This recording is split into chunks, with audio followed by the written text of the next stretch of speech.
What's up, guys? Thanks for joining us today. On this episode, we are interviewing a professional adventure guide and wilderness leader, Johnny Berg. Johnny is fascinating to talk to. He's easy to talk to, and he's going to explain all about his profession. How he started with his commerce degree at Mac and his intern with the CRA to now where he is as an adventure guide, and he's led over 250 excursions.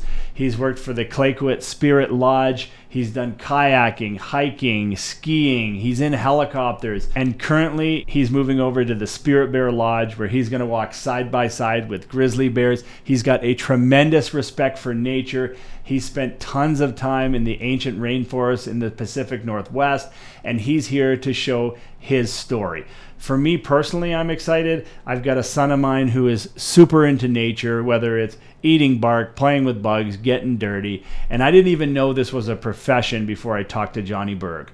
So Johnny's going to fill us in on some of those insights. But this is a career that kind of strays away from the norms. And it really goes to show who he is at his heart and soul. He really, like I said, values nature, and he preserves nature as well. So when he does go on these excursions, they are not messing the place up. They're not leaving beer cans and garbage all over the place. And he's really showing people respect through education. So this is going to be a fascinating episode, and I can't wait to talk to you. So without further ado, here's Johnny Berg. Johnny Berg, everybody. Johnny, so before we got here, Kyle and I, we were tossing your name around and we're like, man, Johnny Berg, like, could he not have a better name? So what we did was we threw it into ChatGPT, okay? And we kind of gave a little background with their website on, like, you know, who you were. And this is what came up. So you're going to love this. So Johnny, do you prefer John or Johnny or Jonathan? It's funny. Growing up, it was always Jonathan, especially when I was an accountant. It was always Jonathan. Yeah. And then when I went out west, I made the flip. So all my friends always called me Johnny. Yeah. So as soon as I went out west, I was like, you know what? This is who I am. Because I wouldn't hire an adventure guy that was named Jonathan. Right? Like, it's too formal. It's like, yeah, exactly. So, you want a bit of scruff on the beard. That's right. Going out. That's right. So here we go. So Johnny, okay? It's casual, rugged, and confident. The name you trust on the trail. Not polished or formal, just real. The kind of guy who's calm in chaos, tells stories by the fire, and leads without ego. Berg. Berg means mountain in Germanic and Nordic languages. It shows up in names like Iceberg Lake, Berg Glacier, and it brings images of cliffs, snowfields, and frozen peaks. Solid and unshakable.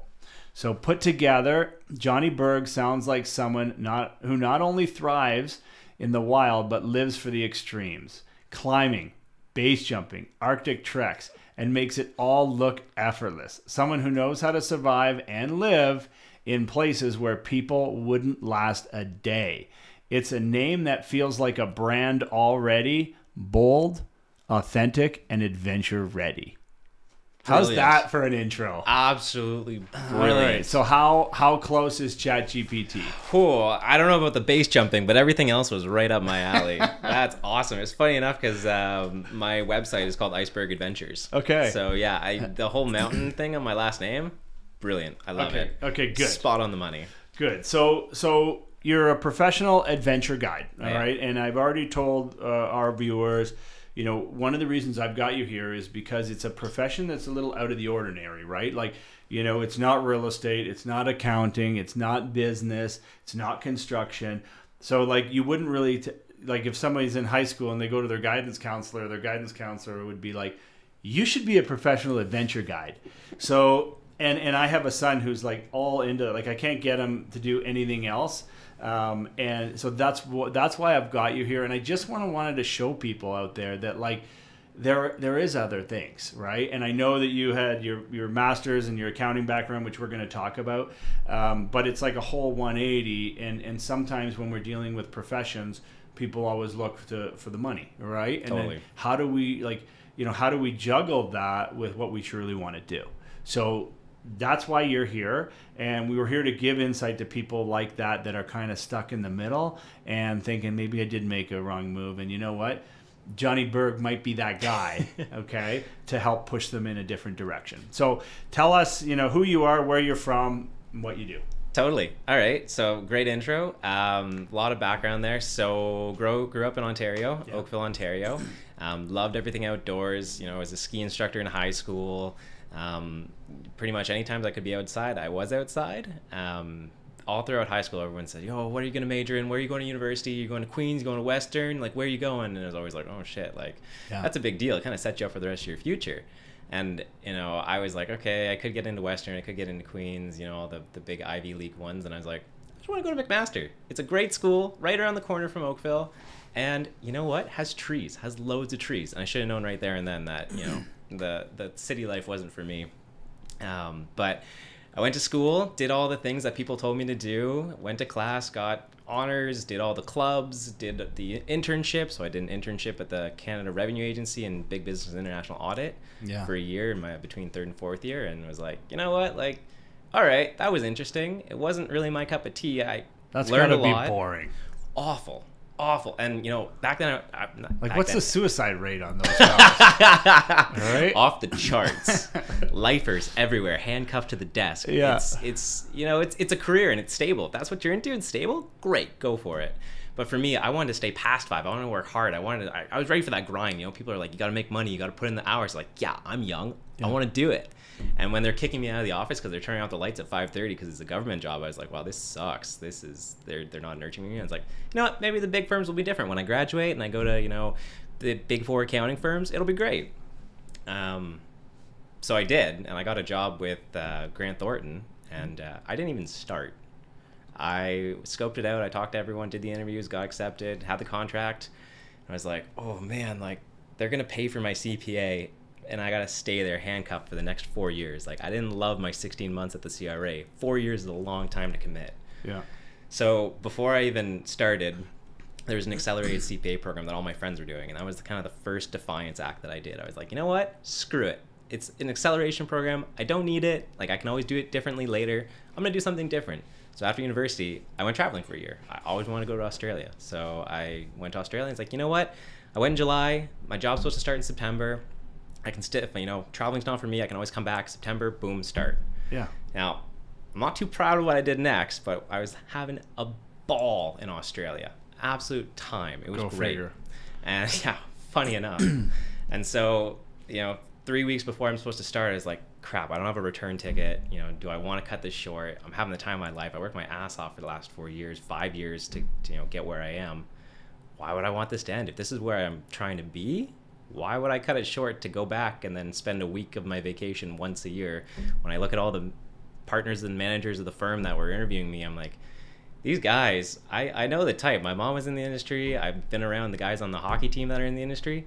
They work their ass off, have 6 weeks vacation, maybe take 2, because they're so stressed the whole time. It's like, nah, I'm here now. Let's just keep enjoying. So I called them up and I was like, hey, really sorry, but I'm going to have to renege on that contract and I won't be joining you in the fall. Little hurt feelings, but, it wasn't the end of the world. They got over it. I got over it. They're still a major company that's standing. So, it's no fluff off anyone's back. And after I spent 8 more months in Australia doing crazy awesome tours like scuba diving on the Great Barrier Reef, skydiving, cave crawling, I ended up working on a farm just to do something different. So I worked on a cattle farm for a couple months. The guy next to me on the farm was selling his old truck, so I bought his truck and drove across the outback. I camped in some pretty sketchy places, but it was awesome out then. And everyone's like, aren't you worried about the snakes and things? I was like, should I be worried about the snakes and things? A little naive back then, but if you don't know, you don't know, right? If you don't know, you don't know. And so all in all, I had a great year abroad. And then, I was like, I could do these trips. I could do these tours. Like, they're the happiest I've been. You're around happy people on vacation all the time. If I want to go to work every day, I want to be happy with happy people. So I started doing some Googling and searching, and I was like, where are adventure schools? Where are these guiding schools? Like, talking to all these different people. Like, how did you get into skydiving? How did you get into scuba diving? He's like, oh, yeah, I just kind of picked it up. My uncle owns the boat. You're like, okay. Yeah. Not what I'm looking for. Yeah. And they're like, virtually no training at all. Totally. My uncle owns the boat. Well, there's the Wild Wild West that the adventure world used to be, and then there's this new age of people that, they do it because they fell into it. Now they're doing it because they're seeking it out. Yes. So the caliber of people is completely different. You get old Bob there that's been here forever and he's lost a tooth and he's just, you know, chugging through and this is all he knows. Or you go to someone who's like super passionate about everything where they are, they're eager to learn, and they want to improve the tours to the next level. And that's who's getting hired these days. Yeah. Because the customer service aspect is there now, right? It's growing. And people are paying more money for these excursions or tours, whereas Bob might not, you know, like, it might be a little bit crusty, you know? Sure. He's authentic, but his customer service skills may not be up to snuff. Yeah. And that's the thing is in a world where everyone's going virtual, they want real interactions. They want to experience something real. Yeah. Everyone stares at screens all day. But when they come on your trips and they book their trips, they're looking to escape the virtual world they made for themselves and do something real. Yeah. You know, and that's the biggest draw. So it was interesting. But you're in a career too where like it's a job for you. Yeah. But like you're around everybody's vacation. So it's like, it's kind of like if you go to, you know, anytime I go to Florida, I'm like, man, everybody's really happy around here. And I'm like, yeah, because they're either on vacation or they're retired. Exactly. Right? Exactly. So you get the best of everybody when you're doing those, right? You do. Okay, cool. I mean, it's a double-edged sword as well, because the industry segment that I've slotted myself into is the higher end of the tourism market. Mm-hmm. And when the price tag keeps going up, up, and up, the expectations keep going up, up, and up. Yeah. And that's fine and dandy on things within your control. But when you're basing it on wildlife and unpredictable factors, you do everything in your power to make it happen, but some days it just doesn't happen. And when those expectations fall short, you hear about it. Yeah. So it's all fine and dandy until it's not. Yeah. There's always, you know, service recovery and ways to come back from that, and, you know, plan B, C, and D. But at the end of the day, if they came to see a spirit bear, you better damn well have a spirit bear or an explanation. You better give them a goddamn spirit bear. You better. You got to pull it out of your ass. Yeah. So, I mean, even with like heli skiing, right? Like sometimes the weather doesn't cooperate. Totally. And, you know, you're like, hey, we can't go today. And they're only there for a number of days. So I could see people being pissed off. But, yeah. I mean, I guess they'd have to be reasonable as well. But one of the things, too, for you, like if you're dealing with more, if you're dealing with higher end stuff or higher network people as well, maybe they want to push the limits a little bit. And you feel kind of like, well, let's just do this, when you're like, no, I can't put you in that position. It's too dangerous. Like, do you ever have that where you feel pressure to like... You do feel pressure sometimes to deliver. Really turn into Johnny Berg. Yeah. And as long as you give it your all and they see you giving it their all, 9 times out of 10, they're happy. You know, if I say, no, there's no spirit bear, the weather is bad out there, we're not going to go today. They're like, well, that's shit, we should at least try. And you're like, yeah. Okay, so I've gone out in some pretty adverse weather, and then I'm like, Canada Coast Guard says we should probably stay in today. Let's poke our nose out and see. And then once you start getting that 6-foot swell and everyone's bumping and they're like, you're like, all right, let's turn around and go home. But like, at least they saw you tried. Like, yes. You knew waking up in the morning, checking the tides and checking the weather, that it wasn't going to happen. Yeah. But you're not just going to sit there and do nothing. You at least have to try. Well, it is like, I was watching a Simon Sinek podcast, and he's the same thing. He's like, even if you can't possibly do something for a customer, if they feel that you're trying, then you know that it doesn't hurt so bad. Totally. Right? Like, I've talked to my manager, I've done this, we just can't possibly do it. My apologies, and etc. So I do see that too. Totally. So that's where you come in too with the customer service. Exactly. Yeah, and then you have backup things to do, right? Like, not every trip stays in a day. So what are you going to do for that day? Do you have presentations going on? Do you have, you know, a hike around the compound? Do you have games or cultural interp? You know, like a lot of the BC coast is all around First Nations, and they have a huge plethora of information to share, and there's not always time, and sometimes people aren't always interested. They came for animals, they want to see animals, and they're like, yeah, that stuff's on the side, and you're like, no, but it's really cool. Like, they have such a rich history. Yeah. And it all intertwines with the nature as well. It does. So, you know, like baking bannock with guests, or, you know, weaving cedar baskets or bracelets or something that they can take home. They're like, didn't get to go out today, but this is a pretty sweet cultural day. Yeah, you know? That's cool. So let's get back into the training. So you decided, you're in Australia, you decided, hey, I want to do this. You start doing some research. Where did that take you? Totally. So, you know, as Canadians, we always think the grass is greener on the other side. So I was like, you know, like New Zealand has some 6 programs. Switzerland is like the birthplace of mountaineering and all this like crazy stuff. I bet they have some sweet programs. And they do. But believe it or not, the best programs are actually here in Canada. And so in my research, You could either go out east or you could go out west. That's kind of the bulk of it. There's some actually in Ottawa at Algonquin College. They do a program as well. But it all depends on what you're looking to get into, because it's all specialized around the area that you want to work in. Yeah. So the one at Algonquin College is great. I have some colleagues that went there. They focus on canoeing, paddling, whitewater in the Ottawa River is a big thing for them. But I was like, you know what? Like, I kind of want to go out west. So I already had my degree. I already did my schooling. Didn't really feel like doing another 4 years. And so I looked for a program that got me everything I needed to get me working right away, because I was eager. I was how long stoked. is that program? It was only a year, 8 months. 8 months? 8 months. Class of 24, tops. What's it called? It's called the Wildcoast Adventure College. Okay. It's based out in Sauk, British Columbia, which is on Vancouver Island, just kind of around the corner from Victoria, which is awesome. They specialize in marine-based activities.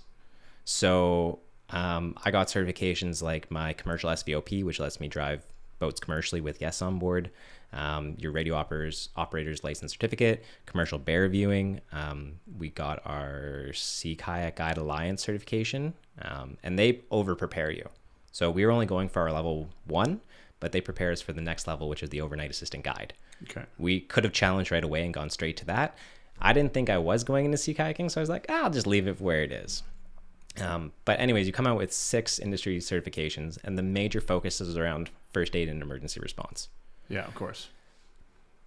Number 1 rule at the end of the day, as long as your guests are safe. That is the rule. They could be pissed at you. You got to take that. But if you put them in a situation that's not safe, hammer's coming down on your head. And as soon as your colleagues hear about that, it's a small world. It's real hard to get another job somewhere else. Something happens on one of your trips. Yeah. So, for your longevity and everybody else's, it's not worth the risk. It's really not.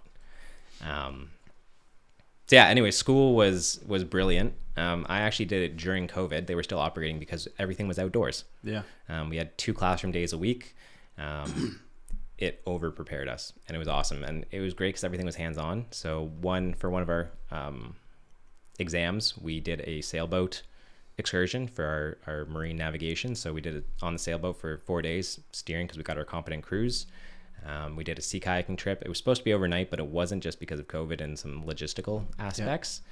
And then we did an overnight hiking trip as well. So it's absolutely incredible what they prepare you for. Not only the connections that they have to set you up, because you could go out and get all these certifications by yourself. It's not like, I got an adventure tourism certificate at the end of it, but at the end of the day, it's their connections and having the bundle, being like, hey, I invested the time into all this, not just like, I was casual one weekend and I got my boating license and now I'm good to go. You're like, good luck having someone trust you with their $550,000 boat and 12 people on board.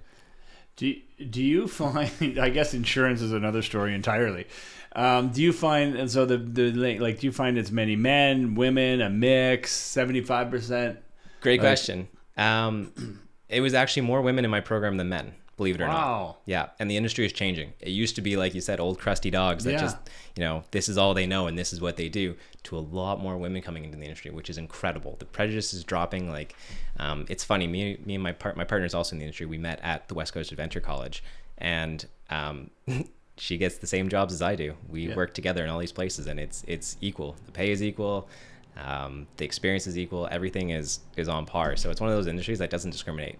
You can haul 2 kayaks. You can haul 2 kayaks. It's not subject to men. But if they just haul one, would they get paid less? No, I'm just joking. Sorry, I've got to interject. Okay, cool. So when you get your certificate. Yep. Okay. You and your partner, you both got your certificates at the same time. Were you both find jobs together? It's hard at first. How difficult is it? What's the demand? Yeah, so to break into the industry is tough. It's not. It's a lot of opportunistic based. Yeah. What's the turnover like? What's going on with the company? What are they looking for? Things are shifting. Things are shifting big time, and so you got to be willing to kind of try a lot of different avenues and then work your way into it. I was lucky enough that I got a guiding position right away. Mercedes, my partner, also got a guiding position, not with the same company. She was with a kayaking company separate. And then, unfortunately, there wasn't enough guiding positions at the place I got hired, or else she would have got in. When she did get in, they offered her housekeeping position. Which is what? Which is like making beds and doing laundry for the rooms. Like Okay. it was the hotel side of housekeeping. Yeah. And she was like, well, I just went to school and spent all this money. I want a guide. And she took the compromise and was like, okay, I'll housekeep for you, but I want to go on trips. I want the deal that like I'll tail guide on trips. I'll work my way up. Oh, like, good. So that was the deal. And sure enough, somebody got hurt. Somebody got sick. Somebody dropped out. And by the end of that season, she was guiding already. That's awesome. So it's one of those things where like you can't be too picky when you start entering into the industry. But for her to have that, like, because that's a kick in the pants, right? Like, Big time. Like, and then all of a sudden it kind of worked out. It's I like that. You take a bit of a risk, and then it's kind of like someone coming to you and saying, "Hey, listen, I'll work for nothing. I just want to learn. I just want to know the Exactly. job." You do what you got to do to get in. Yeah. And especially in these remote areas, like the closest town was an hour boat ride away. Our guests fly in, fly out. You use what's around you. If you're there, that's a big win in the first place. So I know a lot of people that, even servers that have never gone to guiding school, they're like, how do I do what you do, Johnny? Like, how'd you get into it? I told them I went to school. They're like, I don't know.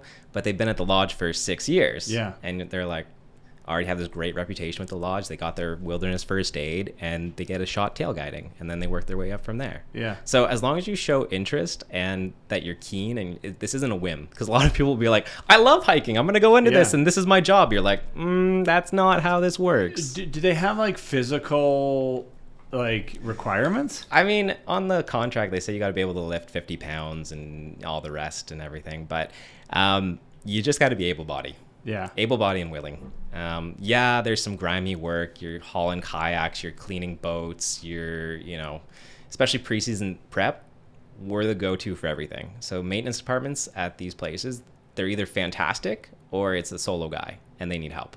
Yeah. So there's no shortage of what we have to do. So it's not all glamorous. Like we're doing trips every day. Preseason is generally like, go wash all the windows on the lodge. Go set up the dock. Go fix the Zodiacs. Go install these safes in all the guest rooms. It's like, oh, okay. So you got to be a little, So you handy. have to do that. Mm-hmm.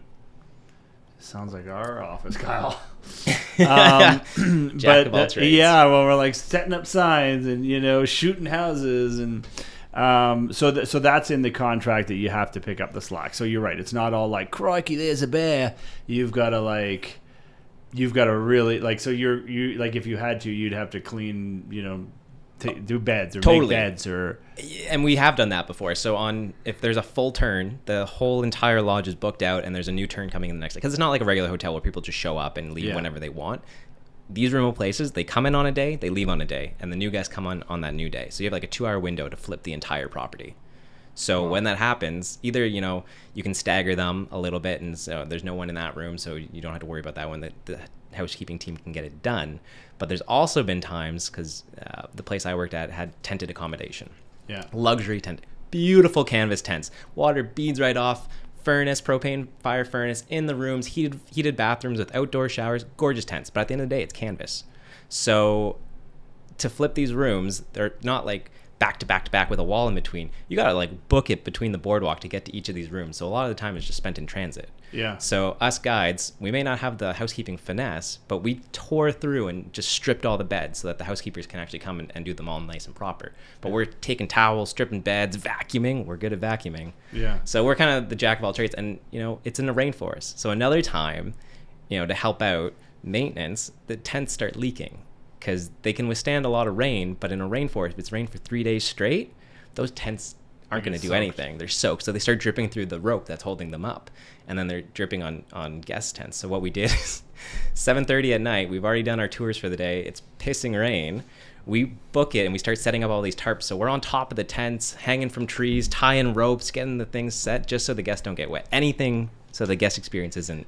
So it really is a team like that. I mean, I quite like that. Everybody's kind of working together for a common goal, and it's a team, right? So like, what's the company that you worked for? I've worked for a lot. The nice thing about this industry is you can go anywhere. If you can drive a boat, you can drive a boat for pretty much anyone. Yeah. So I started off my guiding career at the Clackwat Wilderness Lodge. Okay. That's based about an hour boat ride away from Tofino. It just got awarded 4 Michelin star keys. there's only 2 properties in all of Canada that has that, one in the East Coast and now Clayoquot. How do you say it? Clayoquot. Clayoquot. Yeah. It's, I think I butchered that in your intro. That's A-okay, because it's a Toloquiet word, Clayoquot. It's a First Nations word.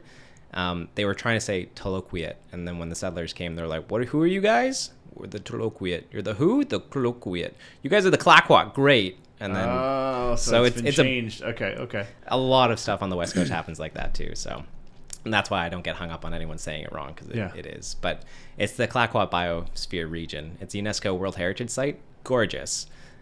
So much rich history out there, between the logging to the valley to the mining to the First Nations, the wildlife. It's absolutely stunning. Absolutely stunning. Highly recommend. They used to be not Michelin stars, sorry.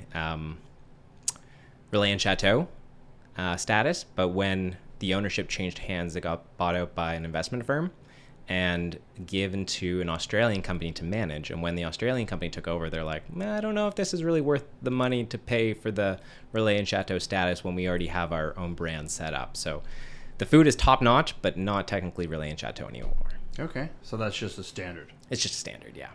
Yeah. Okay. So incredible food.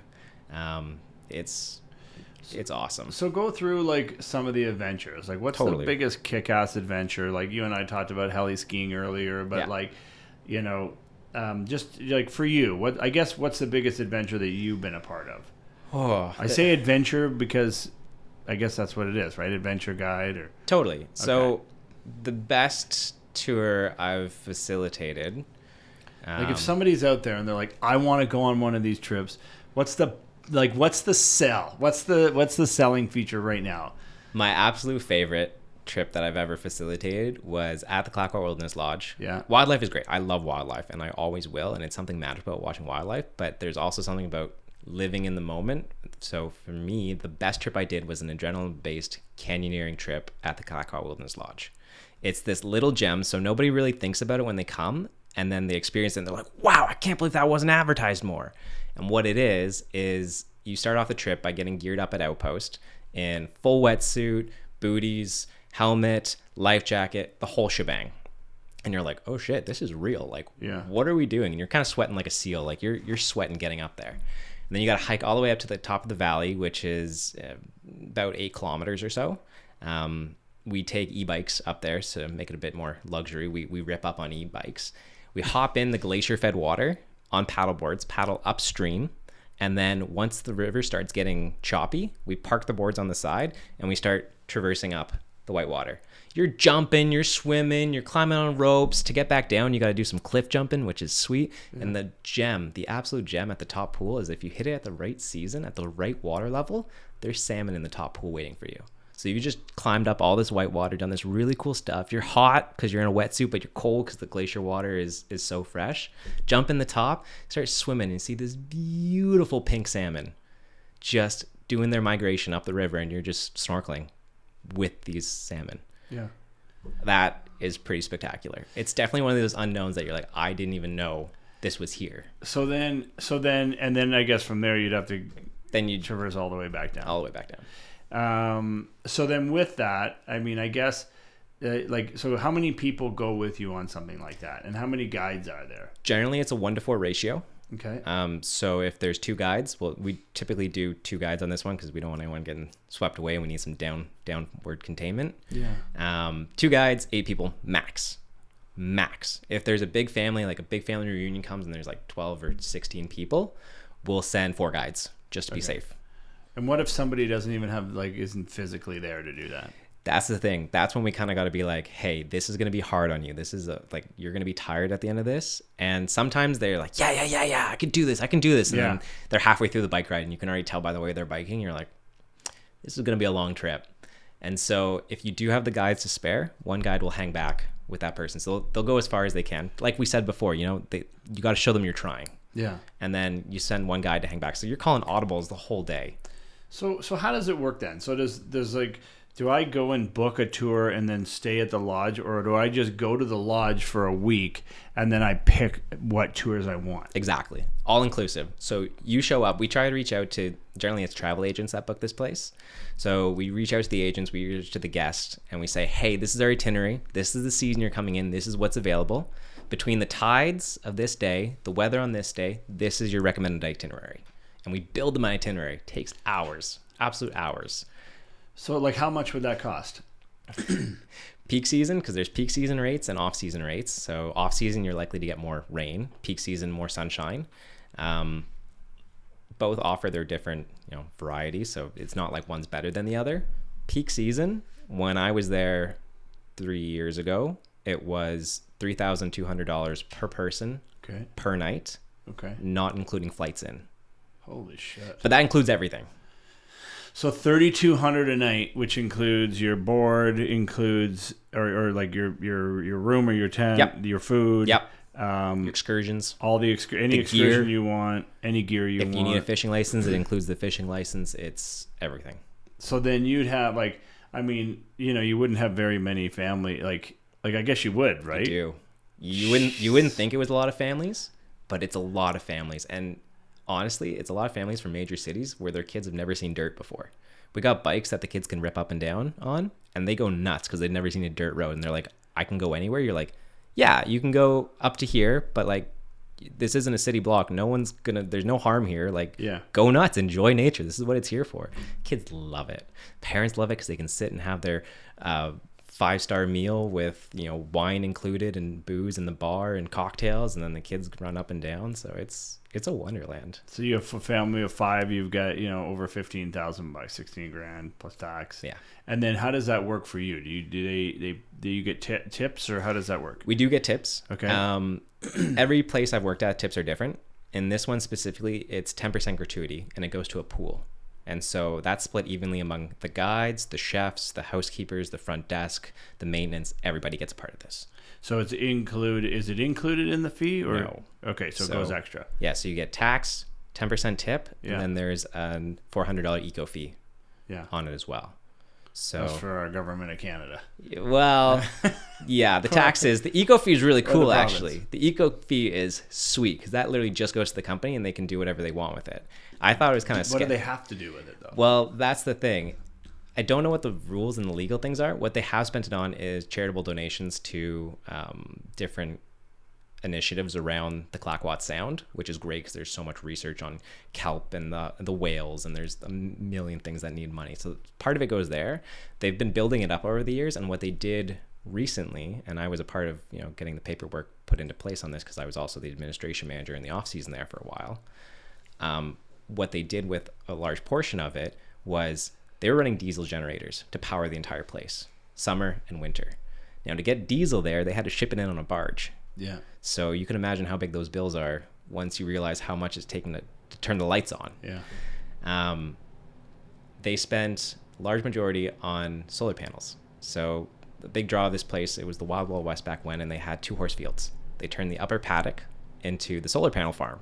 Yeah. And so all winter they can be off generators, and in the summer they can power 85% of the occupancy.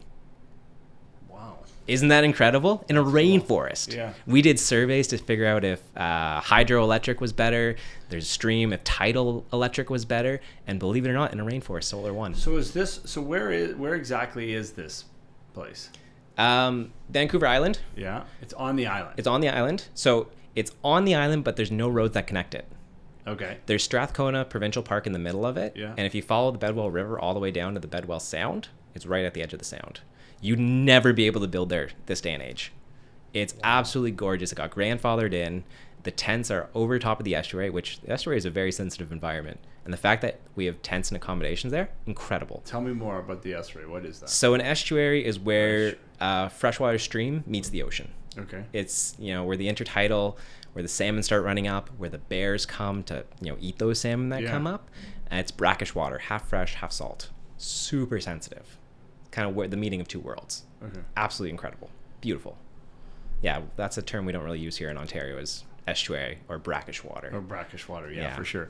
And then so the camp is really really close to there, is it? Or camp is right on the edge. Yeah. And then we have a road going out to the dock where the planes come in, and then we. So it's a fly-in place.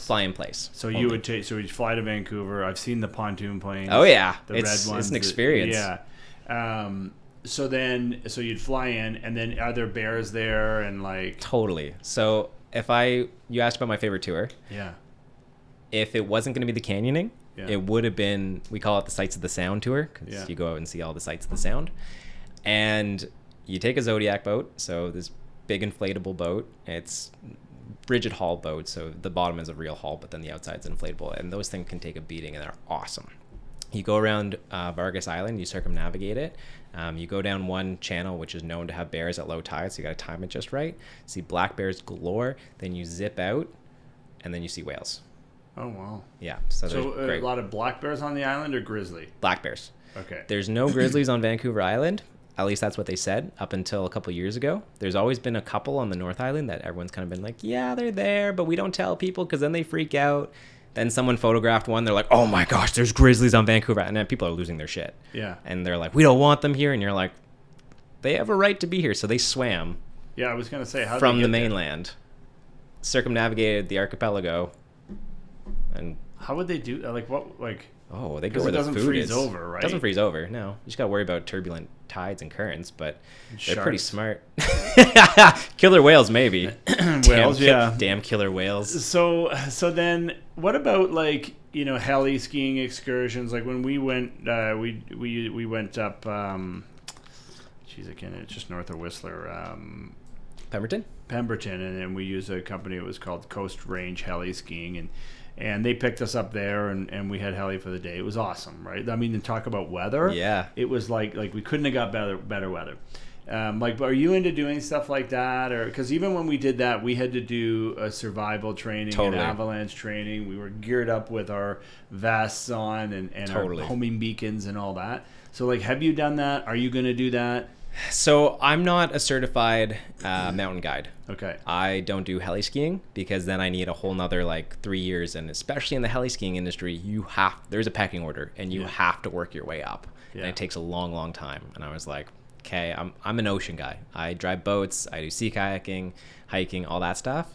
Winter is a whole different beast. You got to do your snow science courses. You got to do, if you want to go specifically into heli skiing, that's a niche in itself. Kind of like how a contractor, you can be a plumber and electrician. Yeah. You got to go into one or the other. So does one pay different than the other? Sure.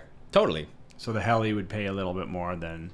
Typically anything more dangerous pays a little bit more. Yeah, makes sense. But it all depends on guests, right? So like you said, we're getting families out at Clayoquot. Yeah.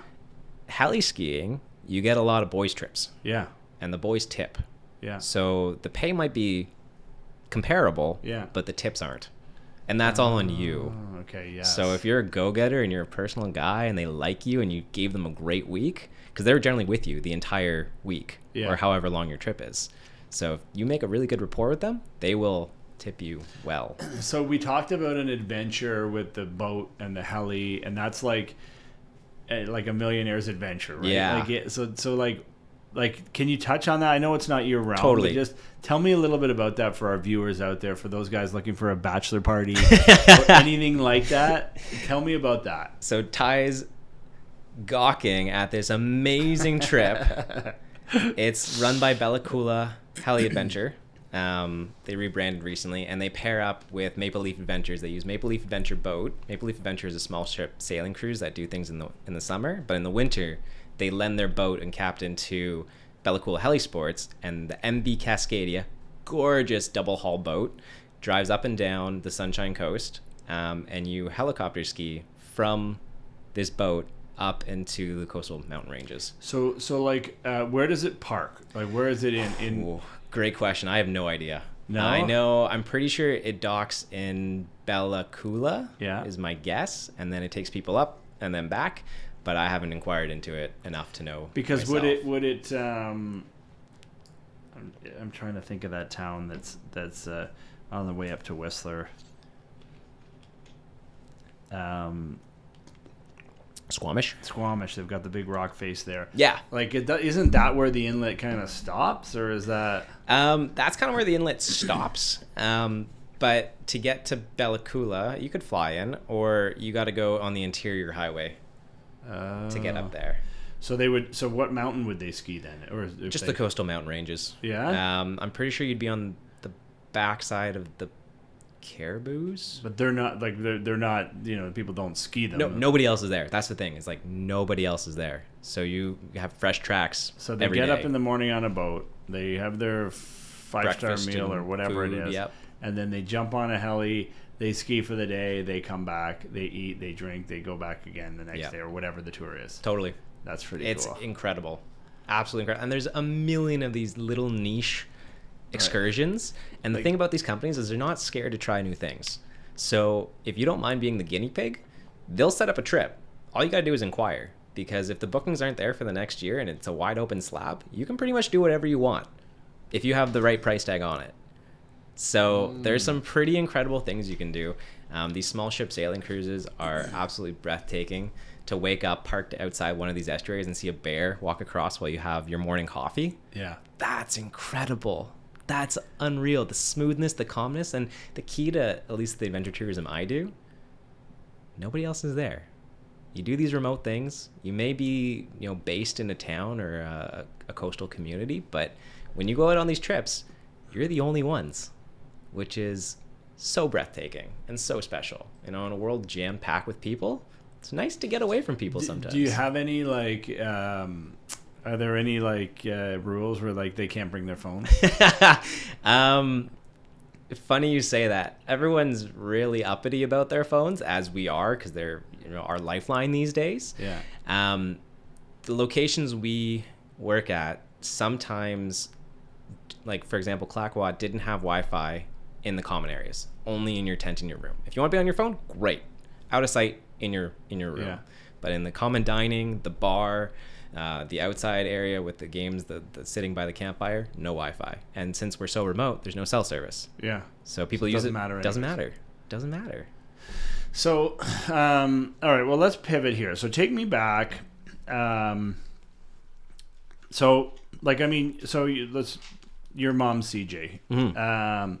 I just kind of wanted to get some insight on this, where the job that you take, you go from an accounting background or a business background, and then you jump into adventure guides. You know, there's got to be you know, like the pay has got to be, you know, so like there's obviously risk versus reward, and you're doing something that you love versus something that makes you money.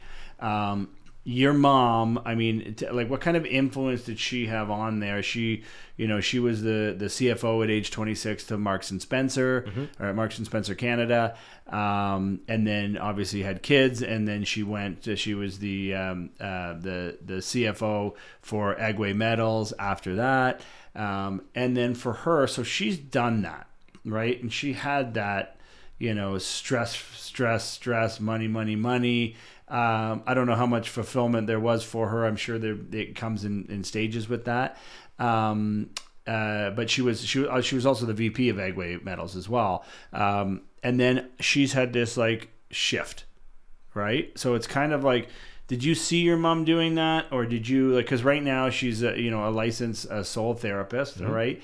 And she works with women, right, about changing life with their limited beliefs. And her biggest thing, and when I was talking to her earlier, was to eradicate fear in the human condition. So anytime if someone's not familiar with limiting beliefs, it's things that stop you from doing something that, you know, you're really meant to be, or that you think you can't do, and it's just in your head. So, like, for her, she talks about aligning truth when she works with women. When did this happen in conjunction with your stuff? Because, like, it's kind of like 180. Like, some people would look at your mom and be like, "Oh man, who is this totally crazy person?" And then, you know, but she deals with more of a feeling and a sense and spirits, and I mean, she's more in tune with feelings than I'd imagine she ever was when she was a VP or CFO. So Tell me, like, how does that work, and how much influence did that have on you? Gosh, she's been the biggest support and the most freeing factor when it's come to all of this. So no matter whether it was in high school, elementary school, both my parents, especially my mom, are overachievers. And if they're going to do something, they're going to do it to the best of their ability. They're going to go for it 100%. And I was kind of sitting in school being like, oh no, like I'm just doing the motions of what everyone says I should be doing, but like my heart's not in it. I remember breaking down one day and being like, I don't know if I want to go to university. This isn't for me. I don't know. Like all my friends are doing it. I have to do this too. And I remember being like losing my mind and stressed to the nines. And I'm like, I'm 16 years old. I shouldn't be stressed to the nines about this. And so she came by and she like, sat. Are you an ugly crier? Like, oh yeah, like all red in the face, snot dripping, all the whole shebang. And I'm like this little boy in my mom's arms, and I remember a sentence she told me. She's like, I don't care if you're a garbage man, as long as that makes you happy, I will support you. Yeah. And I was like, oh. So where was she? Where was she in her career at this point? This is when she was still VP. Okay. And then. Do you think she was changing at that point with stuff like that? She definitely was in the midst, because later on in university, I did work away one summer and I went to go work at Disney World. Yeah. Because I'm just a little kid at heart, and there was a college program. So I went to go work at Disney World. And I remember coming back from that. That's when she's like, hey, I'm going to make this 360 in my life. Are you cool with that? And I said, of course. Like, as long as you're happy at the end of the day, we'll make it work. It doesn't matter.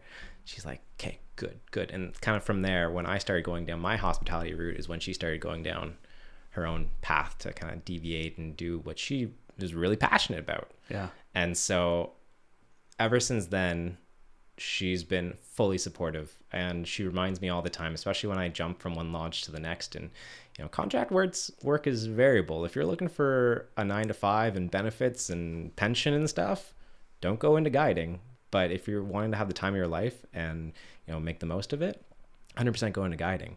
So she's always admiring how fluid I am about going to what makes it work. Because sometimes you stay at a lodge or something and, there's turnover in the company, people change, the vibe changes, and it's not the same place you work anymore. You may love the property, you love the tours, but the working environment's just not the same. The culture, right? Totally. Yeah. That's natural. Everything changes. So do you think your mom would have been... I don't know what kind of income what she's making, but if she was the CFO at Marks and Spencer Canada, VP CFO at Agway Metals, I assume she was making some pretty good income. Do you think that allowed her the ability to change, or do you think had she not done that, would she still be in the position she's in now? Because for you, it's different, right? Mm-hmm. Like you jumped right into it. Mm-hmm. Maybe she's got a bit of a nest egg where, some different stage in our lives warrant different things from us. Totally. And I have the ability, or I have the freedom to do this now because of this. You mentioned not having a pension. We're going to talk about that after, but just about your mom, what do you think on that, about her? That's a great question. I think she would have come around full tilt. She might have been in a less stressful job, and she probably would have, made it to the end in retirement and retired like a normal person. But having that nest egg really let her do what she wanted to do on this new path, because you do have to support yourself for X amount of time to go back and do your courses and learn and all that stuff. You're starting over again. You still carry forward soft skills, but you're starting over essentially. Yeah. So, if the job was less stressful, she might have held out longer. And then if you're in that little gap between retirement and wanting to change, you might just do it when you retire and say it's a fun hobby. Yeah. It's all situational. Yeah. But there's always a breaking point. And I think she was just tired of, just like she's always told me, she did what her generation told her to do. Yeah. And she did it to the T, and she was very successful at it. It's the same with you too. I mean, I remember that too when I went to university. It was I was never a good student, and I always just went by. But you went to university because if you didn't go to university, you were a failure. Totally. And in retrospect, even for our kids, and I think society's kind of getting away from this now. And you correct me if I'm wrong, but I do find that people are plumbers now and electricians now, and some of those guys are making more money than someone that jumped into finance. And, totally. And so you're seeing a little bit more of that where they're actually starting, it's not just I'm an electrician, I've got an electrical company. Yeah. And they're changing that, but you don't necessarily have to go to university in order to be successful. And I find a lot of the times when you're in university and you're like, for me, I did a history in political science, and I don't use any of those. I could have equally just jumped into selling real estate right when I was 21, 22 years old. I mean, would I have been ready? Probably not. But I do remember, like, I played football. I had a great time, and I think it was a great experience for me. But I always kind of look back and think, maybe I could have jumped into something else, and who knows where you'd end up. So, Totally. So I do resonate with that one. But I was curious. So your mom's gonna watch this, okay? Now I want you to be honest with this it's not the last question, but with this question. All right. Like, what did you, when your mom tried to explain the career that she was embarking on, okay, did you understand it? And were you like, oh God, Mom, you need help? I wasn't. I was really proud of her, actually. Yeah. Did you understand it? I did, actually, not to the full extent of what it's become, but her mentor, I actually started seeing her mentor. Because in my last year of university, after I came back from the CRA, I was so disheartened. And I was like, I've spent all this time and energy getting to where I am. And that's kind of where I started wavering. And I was like, you know what? Something's not right. And I had a really rough last year of university. Not academically. I was flying colors. I was still doing everything I meant to do. But emotionally, I was not happy. And I was like, shit, this is looming over my head. Mm-hmm. And I don't want to get to the end of it just to survive. And I started seeing my mom's mentor. And she set me right. It wasn't an overnight transition. It was definitely a 6-month transition. So every 2 weeks I would, leave school and drive up there and see her, and we'd, work on all this stuff. And yeah, it's definitely not traditional, but I was in such a dark place. I'm open to anything, and it helped. So do you have any siblings? I do. I have an older brother. Okay. Right now he's based out in Seattle. Yeah. So he also very bright. Stayed in school and got his PhD at Western. He's a doctor of bioscience. Okay. He works with yeast as a model organism, and he does a whole bunch of building block science so that people can take that and apply it to, cancer treatments and everything else. So he's in Seattle right now working on a mass spec machine, the only machine they have in North America, and that's why he went to Seattle. But he loves learning, and he loves academics, and he wants to be a professor. So what does he feel about your mom's profession? I think he likes it. I think I can't. It would have been different time. If he's your older brother, your mom, totally. He might have been gone. Your mom wouldn't have been in it, and you're more immersed into it too, right? Totally.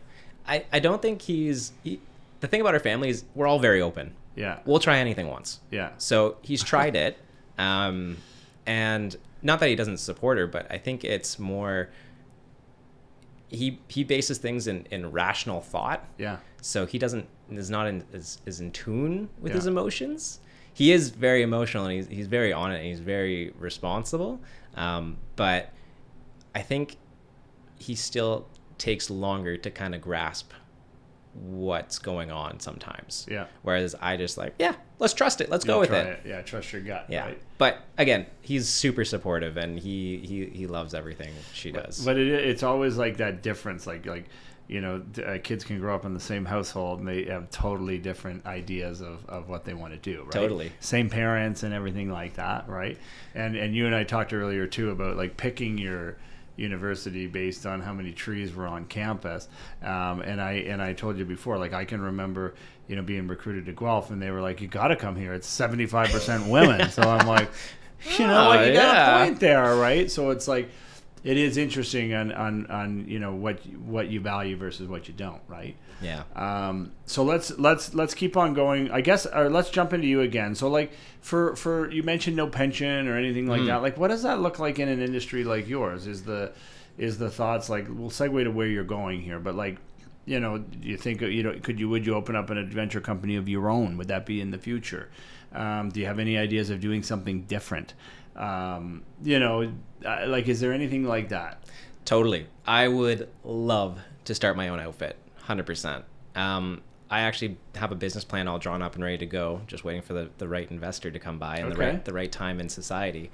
But the whole reason I got into tourism and hospitality is because I wanted to take all those skills and apply it to my own model eventually. Yeah.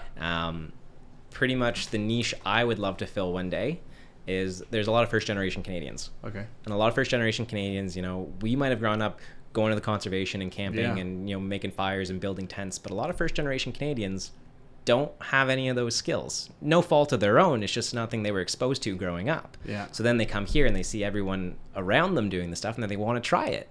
Now, they may not respect nature to the same degree. The cleanliness, the leave no trace behind might not be up to par, but they want to give it a go. So the business model I built is based around, outfitting a 4x4 truck with either a rooftop tent or a setup tent, either guided or unguided, and you give them all the tools to say, here's the tools, here's the guide, go enjoy.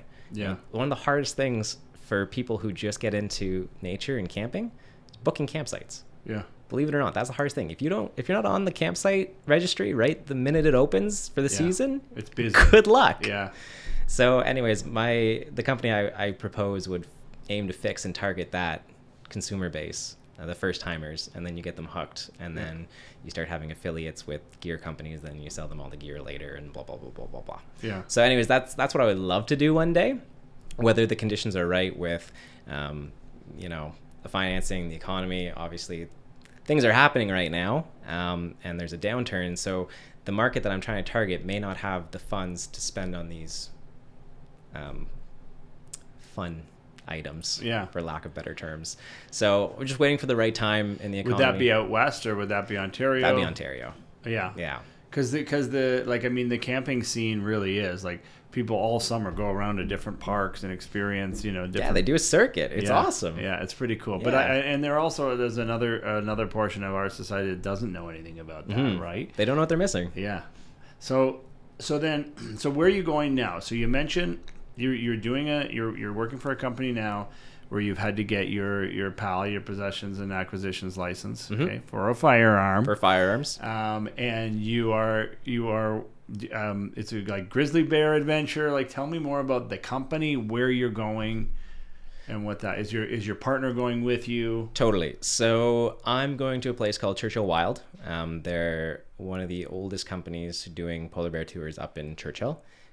Where is that? Churchill, Manitoba is on the edge of the Hudson Bay. So it's kind of just below Nunavut, just kind of around the west. It's a west big bank. party town, right? Huge. People everywhere. Bears raving. There's nobody around for miles. Okay. Miles. So it's a town though, right? No, I'm not in a town. Okay. I'm in a compound with a building, rooms, a great viewing area, kitchen, and that's it. Wow. Right on the edge of the Hudson Bay. Yeah. They do hiking. They're the only company to actually do walking with polar bears. Everyone else goes out on tundra buggies, which is still an incredible experience. Yeah. But there's something intimate about walking with polar bears. We walk with polar bears. We take zodiacs out into the bay, and we do belugas. And the other draw for this time of year is birds. Lots of beautiful birds in the wetlands up there. So guests come for 9 days or so, and they make the journey all the way up there, which is good because you need at least 5 to 9 days to actually soak it all in and appreciate where you are. But there's polar bears, belugas, northern lights, whole shebang. It's absolutely gorgeous. What's the landscape like out there right now? What's the weather like? And how much does it cost? Cost. I don't know. Don't know on that one? Don't know on that one. Similar to, it's all based on days. Is it the same company? No. Okay. Different company. This one's privately owned. Okay. So the industry is really, really cool in the sense that it's shifting from a lot of mom and pop ownership as they age and maybe their kids don't want to take it on, because it's a big responsibility and it's a huge liability if not run properly. Yeah. To industry owned. So a lot of investment firms are coming in and buying up all these little things and creating a big brand. Yeah. Churchill Wild's done a great job of keeping it family owned, and the owner's son actually still works for the company guiding. Okay, so it's still family owned and run, but they did a beautiful job, and they're opening up Blueberry Inn, a new location this year around the Hudson Bay. They're all based around the Hudson Bay. So then you have, so you're going to work there for how long? So the contract I have right now is from July to the end of September. Okay. It's a short contract. And then after that, maybe there's an opportunity to keep going if you like it. Who knows? Maybe. Yeah. So it's all opportunistic based. So when you get out there, like it's not all forested. Is it desolate? Is it rock? Is it snowy? Like, what is it like, Totally. It's low-lying rolling hills. It's kind of an epicenter of where the Canadian Shield meets the Hudson Bay wetlands. It's its own biome into itself. And it's this really cool cross-section. We're based on the edge of a river, Seal River. So the estuary flows out into the Hudson Bay, which is where you got a lot of that cool interaction of the ocean meeting the fresh water. So the nutrients from the lake flowing out into the ocean. That's why the belugas are so keen.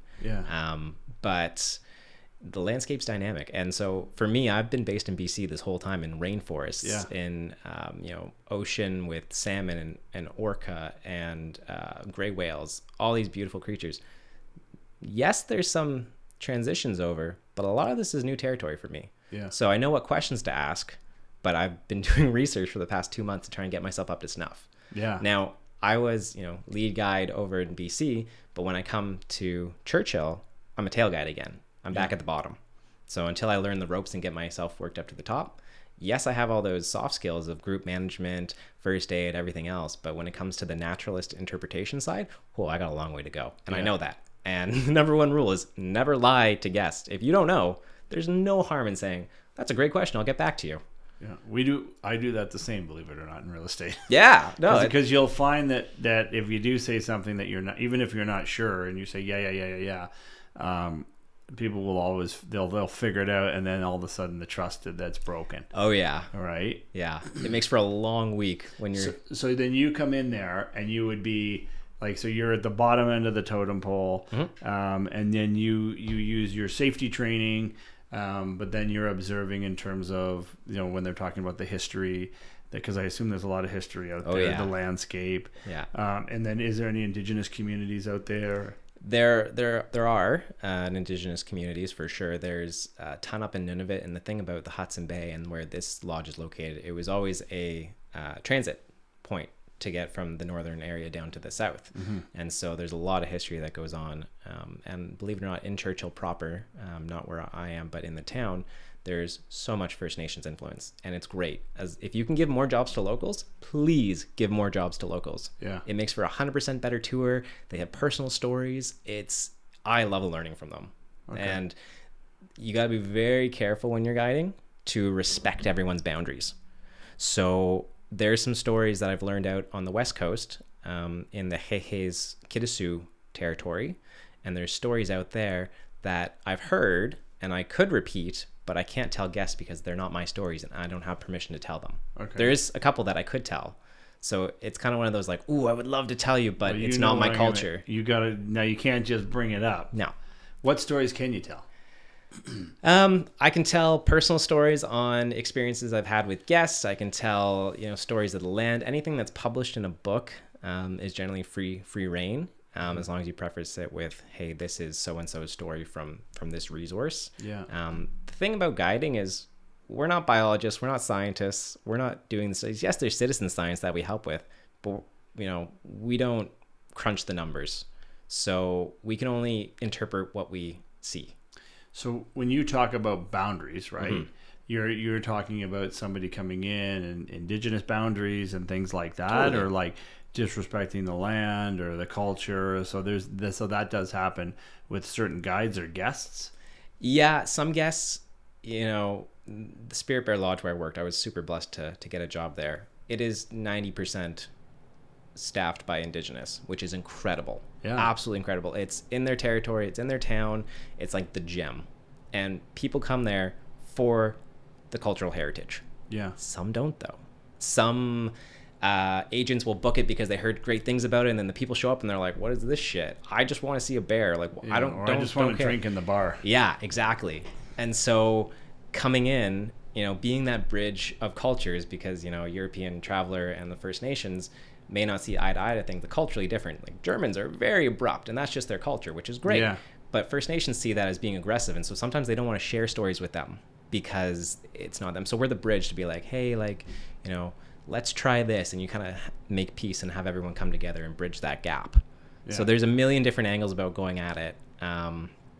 It's really cool, the dynamics you get into, and just kind of being Switzerland and all of it and being neutral is quite interesting, because at the end of the day, I'm not native to those areas either. So yeah. I have to be super respectful and on my game to make sure that everyone around me is happy and not stepping on anyone's toes. Yeah. And it is like, I mean, in the position that you're in as well, like you're the authority, you do have to do safety. So you can't be everybody's buddy, but you can be friendly, but you have to be able to exert that authority at certain times, right? Totally. And you use your discretion when that comes.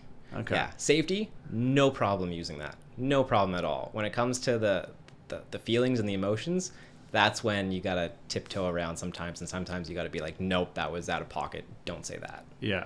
So, that's cool. It's a catch-22 for sure. So now you're up north. What, Spirit Bear Lodge? Yeah, that was in the Great Bear Rainforest. Okay.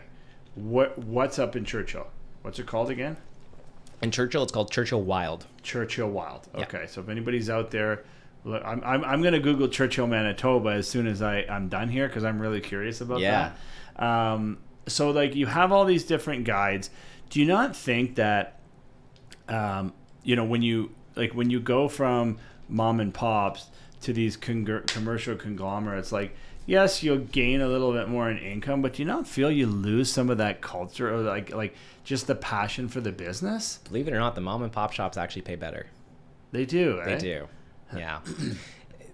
Industry places, because it's all numbers, right? Essentially, they're not going to invest in the money, right? And the mom and pops are like, these guys are local, they're passionate, and I mean, it's not to say that with the larger companies there are people, like, it's the people that make the experience. Exactly, right? 100%. So it's not to say that they're not going to get it. It's just like the culture does feed down, and if it's all of a sudden someone's at the top and like, I can't do that because it's a safety risk, or it's too much money, or we're not going to do that with our guests. Whereas if you're at the mom and pop shop, they might say, well, you know what? Yeah, let's try that. Or like you said, they may in tune to change things on a tour in order to help people understand better. Totally. So like, yeah. So I was always kind of like, when I hear someone's like, this mountain lodge, they fly you in, it's a family-owned thing for the last 50, 100 years, and this is what we're going to. Me, I'm like, wow, because the story sells. The story does sell. Right? Whereas I'm like, oh, this is an Australian company, and they're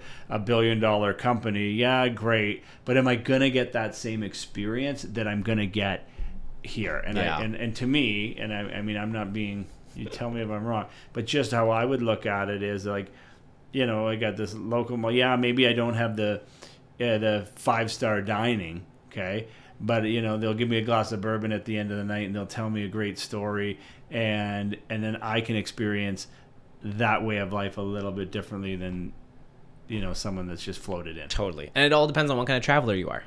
Okay. Do you want something that is quick and easy, or do you want to take time to actually invest into where you're going and pick the company you choose? Or did you see it in Condé Nast and you're like, yep, that looks great, let's go? Yeah, like, it's two different. But does somebody go to these places and they're like to me, I go to these, I'm like, I want to be in the cold, I want to feel like I'm in an adventure without feeling too scared. Totally. Right? Like, I want to get cold and I want my feet to be cold, but I don't want to get black toes. Like, you know what I mean? Like, you're going to take me on an excursion that's going to push me physically, but it's not. And then, we're going to be out in the middle of nowhere. Hey, if something happens, guys, we're screwed. But, we still have the comfort of calling a helicopter or, totally. Like, to me, that's, but the mom and pops, I think, like, I don't know. Everyone's risk tolerance is different. And that's what it comes down to. It's, how adventurous do you want to be? If you want to be more adventurous, definitely go with something that offers smaller group sizes so that you have more leeway. I've been on the same trail. So we have this beautiful trail in Clayoquot. It's called the Ursus Valley. Yeah. Beautiful old growth, 800-year-old trees. Yeah, like massive. Like, takes 10 people to wrap their arms around this whole thing. Okay. Beautiful valley. I've done that trail. It's our longest trail. I've done half of it. I've done all of it. How many kilometers?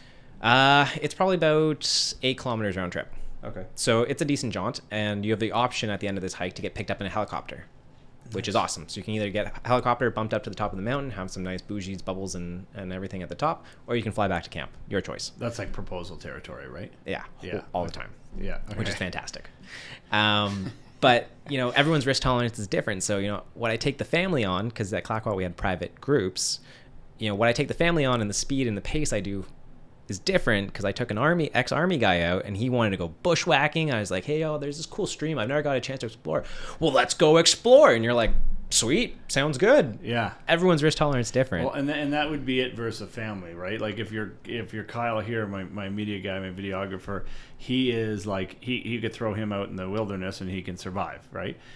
So for him, he would want to push the boundaries a little bit more. So would you recommend he take the mom and pop shop in a smaller group, or would he take the? I don't think ownership influences that at all. Actually, no. Okay. No, like the big boy owners, even though they're funding everything, they're still passionate. Okay. And their portfolio may be big, but they've done such a good job at keeping the spirit alive.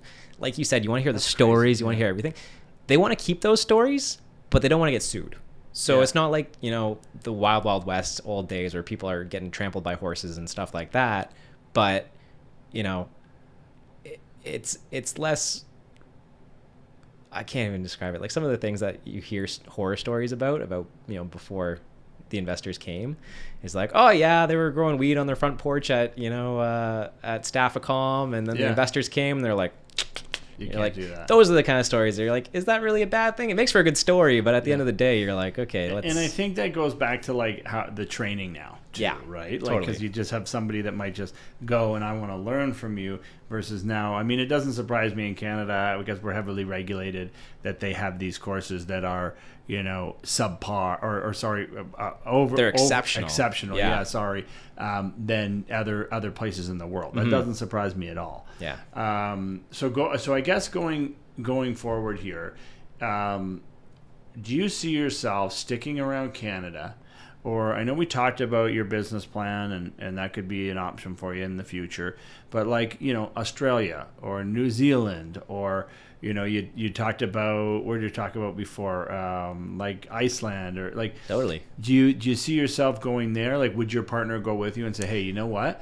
Let's go here. We've got a great opportunity and we're going to go to Australia for a year. My partner would love to. She's 100% on board. So I already burned my working holiday visa in Australia, so unfortunately I can't go back. Yeah. But I can in New Zealand. So we're planning to go to New Zealand in the wintertime. Okay.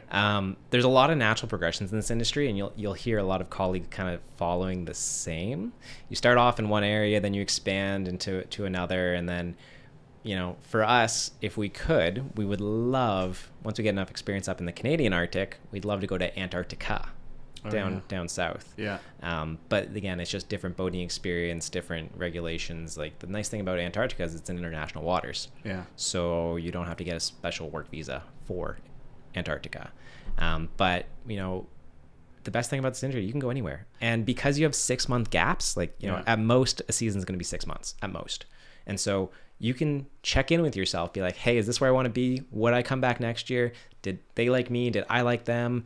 Yeah, it was pretty good. I'll come back. Okay, what do I want to do for my other 6 months? Mm-hmm. Do I want to vagabond and travel around and live in somewhere cheap in Southeast Asia? Do I want to visit family? Do I want to get a part-time job? Do I want to work on my photography portfolio? There's a million things you can do. And it gives you the freedom, yeah, okay. Yeah. As long as you're enough of a go-getter to, do something at that time and not just sit back. Yeah. There's a million and one things we can do. So we did the ski season out in the West. We did the coastal. Now we're in Churchill. Love to get out east sometime and go to Baffin Island or somewhere around there. Would you stay? If you like the place, would you stay there for a number of years? Of course. I was at Clayoquot for 3 years. Okay. So I lived there full time. Okay. So then if you and your partner was there as well. Yeah. But if you went to New Zealand, you could, like, if you guys liked it, you could stay there for 3 years, 5 years. Every country has different regulations. So if you're under 32 in most countries, especially Commonwealth countries, you can get a working holiday visa. Mm-hmm. There's certain requirements. So for Australia, you have to do X amount of days on the farm, or farm work or relatable work that you can qualify for a second year visa. Okay. So I didn't do all my farm work in Australia, which is why I don't qualify for a second one. Yeah. But working holiday visas are a great way to entice young people to come live in your country. So we'll use the New Zealand one while we still have time left on it. I recommend Australia to anybody. Europe's a bit harder to get into, but not impossible. Yeah. And so you just got to look at what countries are offering what at that time. So then go back to Antarctica. Mm-hmm. like, do you know much about that? Oh, like, yeah. if someone's out there, like, can you touch on that for a little bit? Antarctica is a once in a lifetime opportunity for sure. As a guest or a tourist traveling there, it's incredible. Absolutely stellar. The problem with Antarctica, not that it's really a problem, it's just a fact of life, is that it's a big target for extinction tourism. Okay. So people realize, crap, it's melting. Things are shifting. We're not treating the earth as great as we should. I want to see this before it's gone. I want this. I want that. And you're like, okay, great. So it's a once in a lifetime. See the penguins, see orca, humpback whales down there. Yeah. Absolutely stunning. There's ships that go down there. They're quite popular. There's Quark Adventures, Aurora, small sailboats go down there too. So there's a different number of packages you could, fandangle. But by and large, you go down from Ushuaia, Argentina, down the Cape past Drake's Passage, which is pretty gnarly. So seasickness pills for sure. And then you dock up for anywhere from 5 to 7 days down in Antarctica, and you go do trips ashore. Sometimes you see research stations. Sometimes you walk with colonies of penguins. You do boats. You do cold plunges. You do the whole shebang. So, like, if it's international waters there, then how do these tourist companies get the rights to do that? And then, more importantly, like, the ecosystem there, what entices people to go there? Like, why would I want to go to Antarctica as opposed to, Africa, or obviously, Totally. But like, what would entice me to go there? Is it that the ecosystem just has such a variety of? It's a variety. It's a uniqueness. Nowhere else in the world is there. Is it warm? Is it cold? Oh, it's freezing. You go during the summer, but it's still hovering around 0 to 10 degrees. Uh-huh. Are you going for a lot of birders? A lot of nature people go down to Antarctica because. The birds, the seals, the sea lion, everything is down there. Yeah. And it's nothing you've ever seen before, especially for people that live in cities or in people that live closer to the equator. If somebody's out there, just Google it, get some YouTube videos, take a look at it. Yeah, take a look at it. It's definitely worth it. It's breathtaking. And they have different countries, have different companies there. Yep. There's some hotels and... There's no... Most companies will like fandangle a whole package for you. Mm-hmm. So you get a hotel, you can go to Ushuaia, then you get on the boat, then you come back, and then you fly. And I highly recommend for any of these trips, just as a note to everybody, highly recommend traveler's insurance on all of these trips. Okay. Weather is so unpredictable, and that's the number one complaint we get is people can't fly into the lodge on the right day. They fly out on the wrong day. I had a business meeting the next day and now I missed it. You're like, okay, get the travel insurance. Your flights may change. Everything may change. You got to be flexible. Because in a rigid world like we live in with deadlines and full calendars, nature doesn't care. Yeah. And at the end of the day, safety does care. Yeah. So make sure you get the traveler's insurance. Highly recommend. That's going to be a commercial. Kyle, you're gonna put that on a commercial. We're gonna shop that around to the cooperators. Okay, so and then just to finish, nature doesn't care. Let's get t-shirts going. Let's finish up here. How are we for time? Hour 17. Okay, perfect. So let's finish up. You have a business background. You've got your accounting background, and now you've got your adventure background. Would you ever work in the head office? Like for some of these companies, you love the culture of these companies, and now so firsthand, like the experience. You'd have the background to run, maybe it's operations or maybe it's budgeting. Totally. And then from there, that's a huge benefit for some of these countries or companies, and then you'd work your way up in there. Now, like, have people done that in the past? Could you see yourself doing that? Totally. So yeah, I've kind of already started myself on that journey because when I was working at Clayoquot Wilderness Lodge, one day I would love to be a lodge manager. That would be the bread and butter, top of the world. I'd never leave. At Clayoquot, I was kind of working my way up to that, so they offered me the administration manager position. I was doing the payables. I was, getting all the invoices. I was reviewing the budget. I was doing all these different things, and I was pretty much the right hand man to the assistant lodge manager at the time. Unfortunately, I wasn't at a time in my career that I was ready to do that again because I had just gotten into guiding. I really wanted to hone in on this, and I wasn't ready to sit behind a desk again. Yeah. But one day when my body starts failing me, 100% I would love to take all my experience and guest exposure and bring it to the management level. I did the administration manager role. I did the at Mike Weegley's helicopter skiing, I was the retail manager, so I oversaw 3 storefronts and all the purchasing and, you know, staging and everything else for that. And when I left, I gave them, you know, my end of the season review and rundown and said, hey, X, Y, and Z, these are the improvements. You know, you don't need me in this role. If you want to use me elsewhere, you amalgamate these 2 positions and you work on this and you blah, blah, blah, blah. Well, they called me up when I was guiding that summer and they're like, hey, do you want to come back as, you know, the role you pretty much made for yourself? And I was like, maybe, let's talk about it. At the end of the day, it didn't work out, but, you know, there's always that option. If you put in the effort and, you know, go above and beyond, there's always opportunity to move up in advance. Okay, well that's interesting, right? Because then that's, you know, it's more stable too, right? Of course, it's more stable. Career path. But where do you want to live? Yeah. So for me, at, you know, my late 20s, I was like, I still want to see the world. I'm not ready to settle down yet. So if I have to live in one of these remote communities, does my partner have a job? What is her role during the off season? If, you know, does she go off and do something else and I'm here by myself? There's so many different factors and human factors that kind of get in the way. Yeah. And I mean, I guess if you're in that industry, you're going to be pretty particular on where you want to go. And that makes sense. That makes total sense. Yeah. And that job might not, you know, maybe it's out east and you don't want to be out east. You want to be out west. So, okay, final thought here. If you're an adventure guide, okay, you're taking people on these guides. Where does the adventure guides get the adventure? Like, is there like a secret XXX like guide or like that or tours that for like extreme people for adventure guides? And if there is, which one do you want to go on? Oh gosh, that's a great question. Does that exist? There's so many opportunities, and they're not really planned trips through like a company or anything. It's generally just a bunch of your friends and colleagues getting together and be like, hey, we're gonna do this, you in or out? And so I had a colleague who loves to rock climb. So Rocktober came around at the end of their season in September. He's like, I'm going down to Moab, gonna do a week of rock climbing. And they sure enough just went out and brought all their gear, and boom, they went rock climbing these crazy cliffs in Moab. So that's on the list. I think if I was to do one again, we already did one as a crew, because, you know, busy season, slow season. If your lodge is slow and there's no guests, sometimes you don't get paid because you're on a day rate. So if, you know, you're at the mercy of the booking agent. So if there's no bookings, you're a little SOL sometimes. Yeah. So there was a slow week one time, and as a group, all the boy guides got together, because all the girl guides had their own different trip that they did. All the boy guides got together for a couple days, and we got the company boat to drop us off on an island. And there were some sick waves away from Tofino, but our own private beach. We had a ball camping, surfing every day, just howling at the breeze. There's coastal wolves walking on the beach right past us. These are the kind of trips that you live for. Like, you know, you can do the same trails all day, every day, but the area that you're in is so welcoming to everything else. And this is how new trips get developed for guests. We do crazy shit, and then we're like, how do we get guests to experience it? Because we love that.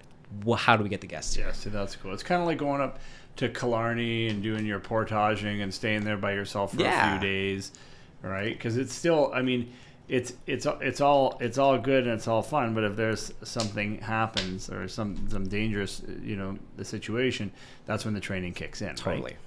And we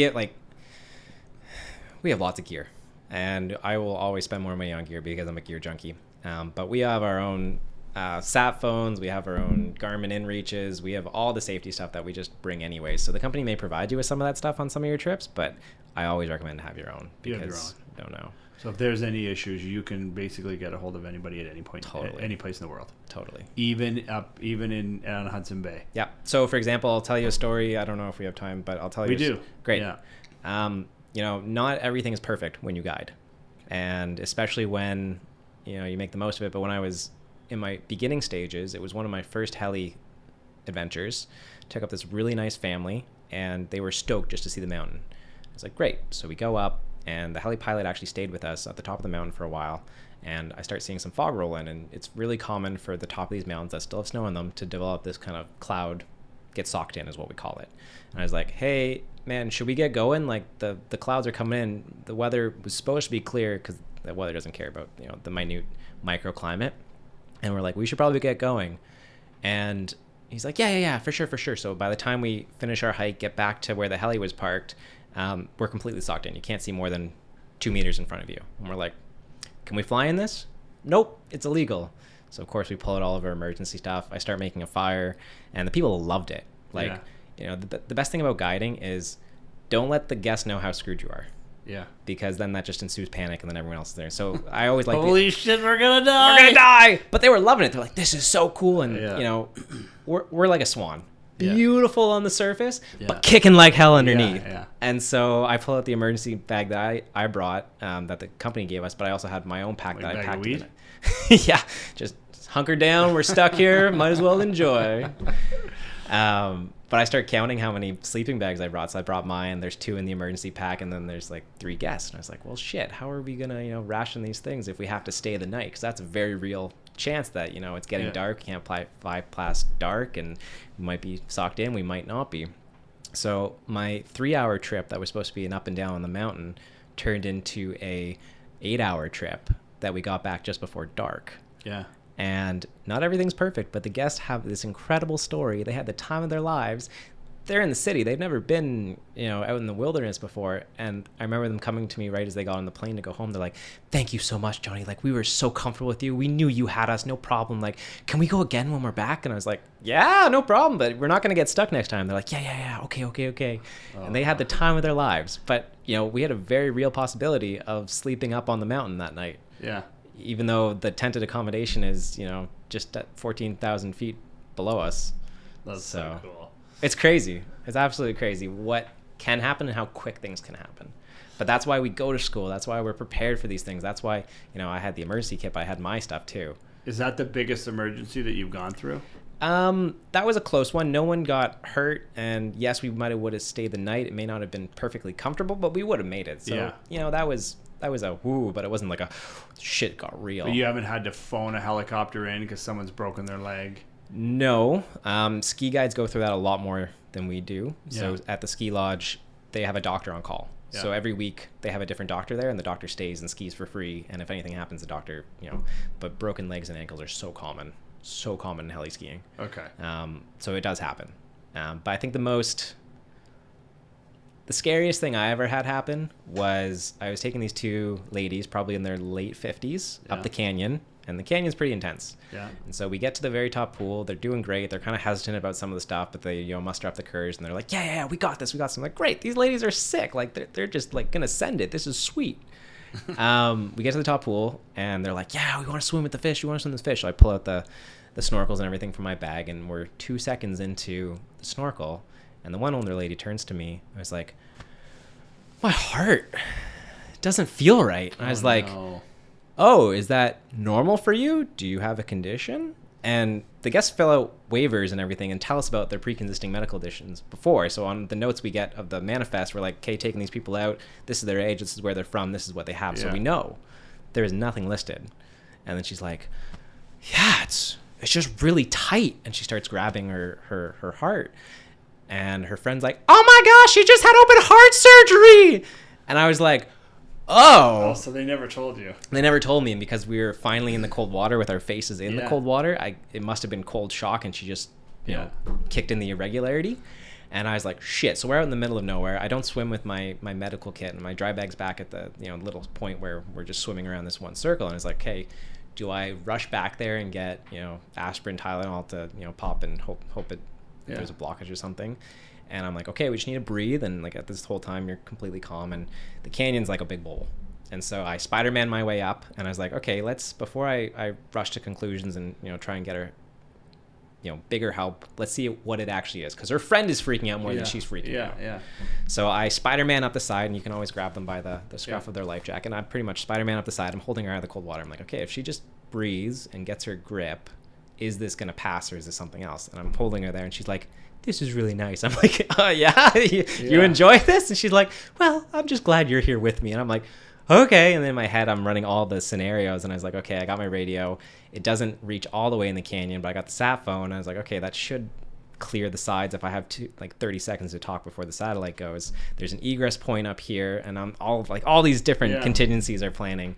And sure enough, I pull her out for like a minute and a half. She's like, okay, I'm good. Ugh. And we go back. We just cut it short, and instead of traversing back down, there's not so nice egress point, but I took her at the egress point and we hiked back across and walked across the bridge and biked home. And she was good. But she was so grateful. She sent me this dry pouch and this book her daughter made, and like just the guests are so lovely. Yeah. Amazing. And you can change their lives, but you know, sometimes the great outdoors isn't for everybody, so you definitely got to know your limits. That was a scary situation for sure, but you know, it passed. So. That's awesome. Well, yeah. Johnny Berg, everybody, professional adventure guide. If you guys have any questions for Johnny, reach on out to us. We'll be able to put you in contact. And then all the topics that we covered as well. Feel free to look them up. And that was really fun. That was great. Thanks for having me, Ty. Thank you very much.